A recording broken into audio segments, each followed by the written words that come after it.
ரிஷப ராசியில் இருக்கக்கூடிய அனைத்து நண்பர்களுக்கும் அன்பர்களுக்கும் தோழர்களுக்கும் தோழிகளுக்கும் அன்பார்ந்த மனமார்ந்த வணக்கத்தை இந்த இடத்தில் உங்கள் ஜோதிடர் செல்வன் தெரிவித்துக் கொள்கிறேன்.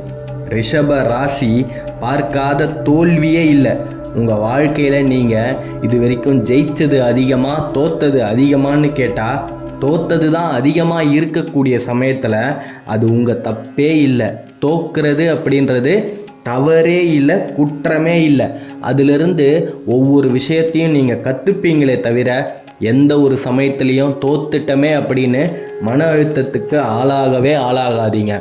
இது அத்தனைக்குமே காரணம் கர்ம வினை தான். கர்ம வினைனா செயலுக்கு பின்னாடி இருக்கிற நோக்கம்.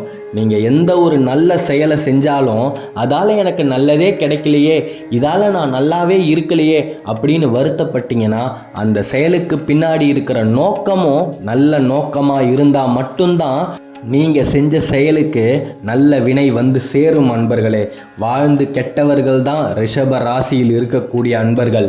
அப்படின்னு சொன்னால் போன ஜென்மத்தில் நீங்கள் ராஜாதி ராஜாவா மிகப்பெரிய ஒரு மிட்டா மிராசா ஜமீன்தாராக வாழ்ந்தவங்க தான் இன்னைக்கு இந்த ஜென்மத்தில் கஷ்டப்பட்டுக்கிட்டு இருக்கீங்க. லக்ஷ்மி கடாட்சம் உங்களை தேடி கண்டிப்பாக வந்தே தீரும். பிரம்ம முகூர்த்தத்தில் உங்களோட வேண்டுதலை நீங்கள் அதிகாலையில் எந்திரிச்சு செஞ்சீங்க அப்படின்னா நீங்கள் நினச்சது கண்டிப்பாக உங்களுக்கு கிடைச்சே தீரும். இந்த ரகசியம் தெரியாதவங்க எத்தனையோ பேர் இன்னமும் கஷ்டப்பட்டுக்கிட்டு தான் இருக்காங்க. நீங்கள் உங்களோட சுற்று வட்டாரத்தில் விசாரித்து பாருங்கள். அதிகாலையில் எந்திரிச்சு உங்களோட வேண்டுதலை உங்களோட இல்லத்தில் இருக்கக்கூடிய பூஜை அறையில் உட்காந்து அந்த சாமிக்கிட்ட நீங்கள் வேண்டுதலை வச்சு பாருங்கள். உங்களோட எண்ணங்கள் அத்தனையுமே இந்த பிரபஞ்சத்தால் கிரகிக்கப்படும்.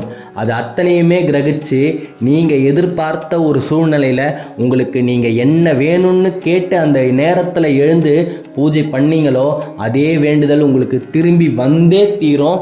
இதில் எந்தவித மாற்று கருத்துமே கிடையாது. ஆனால் அதை உங்களால் பண்ணவே முடியாது.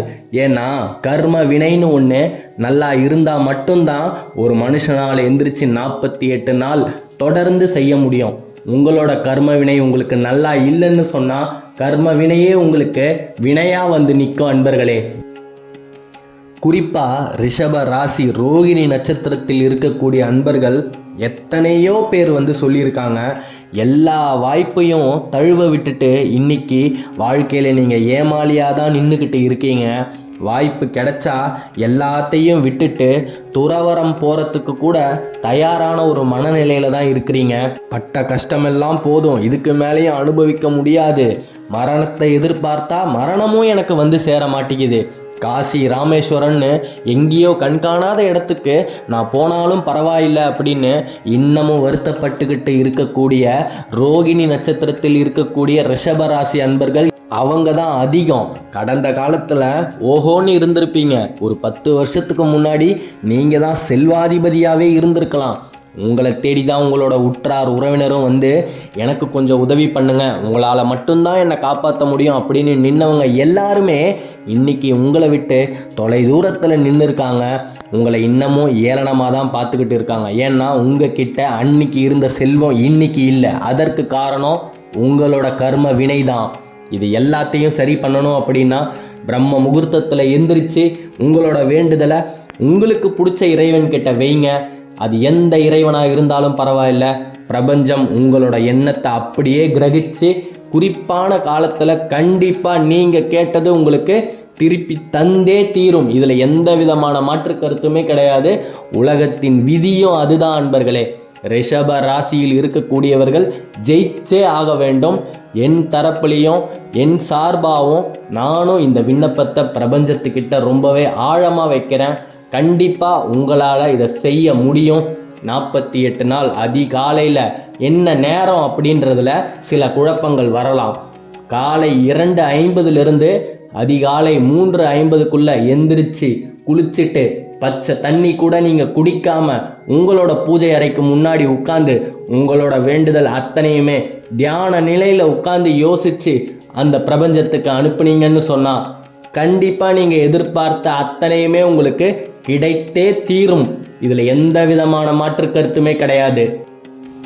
அரசு தேர்வு எழுதி மிகப்பெரிய ஒரு உயரமான நிலையில் போய் மற்றவங்க முன்னாடி பெருமையாக உட்காரணும், உற்றார் உறவினர் முன்னாடி இது நாள் வரைக்கும் அவமானப்பட்டதெல்லாம் போதும், இனிமே நம்மளோட வாழ்க்கை நல்லா இருக்கணும் அப்படின்னு கனவு கண்டுக்கிட்டு வருகின்ற ஜூன் மாதம் வரப்போகிற அரசு தேர்வை எதிர்பார்த்து இருக்கக்கூடிய அத்தனை ரிஷபராசி அன்பர்களுக்குமே இது ஒரு பொன்னான வாய்ப்பு. கண்டிப்பாக நீங்கள் நினச்ச தேர்வில் நீங்கள் தேர்ச்சி அடைஞ்சே தீருவீங்க. குரு பெயர்ச்சி உங்களுக்கு சாதகமாக தான் இருக்குது.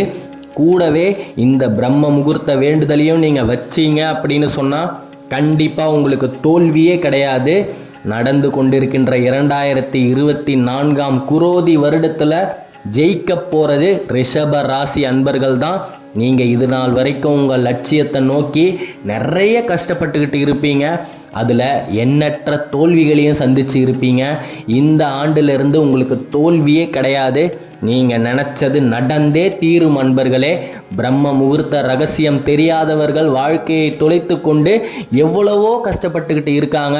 இதை தெரிஞ்சவங்க வாழ்க்கையில் முன்னேறிக்கிட்டே தான் இருக்காங்க. அதிகாலையில் எந்திரிச்சு நீங்கள் உங்களோட வேண்டுதலை பிரபஞ்சத்துக்கிட்ட, அது என்ன வேணாலும் இருக்கட்டும், எவ்வளோ பெரிய வேண்டுதலாக கூட இருக்கட்டும், யாராலையும் யோசிக்க முடியாத அளவுக்கான வேண்டுதலாக கூட இருக்கட்டுமே, கண்டிப்பாக அது நடந்தே தீரும்.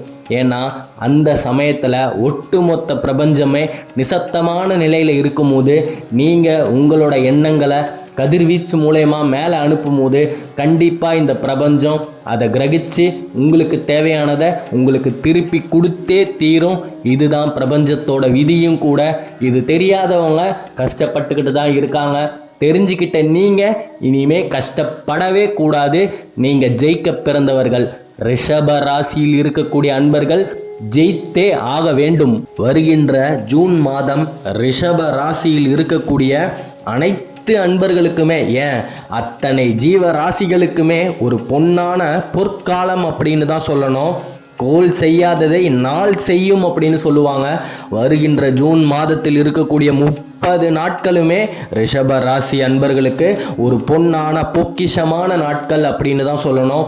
நீங்கள் ஜூன் மாதத்தில் எந்த விதமான ஒரு தொழில் ஆரம்பித்தாலும், எந்த விதமான ஒரு விஷயத்தை பண்ணிங்கனாலும் அதில் உங்களுக்கு வெற்றி தான். குறிப்பாக கல்வித்துறையில் இருக்கக்கூடிய அனைத்து அன்பர்களுக்குமே நீங்கள் எதிர்பார்த்த மாதிரி உங்களுக்கு கண்டிப்பாக ஒரு சிறப்பான தேர்ச்சி அடைஞ்சே தீருவீங்க.